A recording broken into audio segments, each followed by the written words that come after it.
జగన్మోహన్ రెడ్డి చంద్రబాబు నాయుడు గారి గురించి ఏం మాట్లాడావు? ఆఖరి ఎన్నికలు నీకు కృష్ణారామ అంటే జపం చేసుకో, లేకపోతే నరకం చూస్తావు అనమాట. ఎందుకంత ఒళ్ళు బలిసి మాట్లాడుతున్నావు? అంటే 30 ఏళ్ల తర్వాత జెడ్పీటీసీ ఎన్నికలకి నామినేషన్ వేశారు, ఎలక్షన్ జరిగింది, నువ్వు వచ్చుకోలేకపోతుండవు. కుప్పం ఎలక్షన్లో నువ్వు గెలిచేవని, అరాచకం చేసి గెలిచేవని చంద్రబాబు నాయుడు ముఖం చూడాలని చెప్పేసి మాట్లాడినావు, చాలా కిండల్గా మాట్లాడినావు.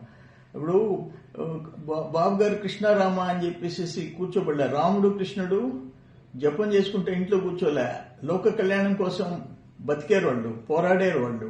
అట్నే చంద్రబాబు నాయుడు రాష్ట్ర భవిష్యత్తు కోసం, ప్రజల కోసం నిత్యం పోరాడుతున్నాడు.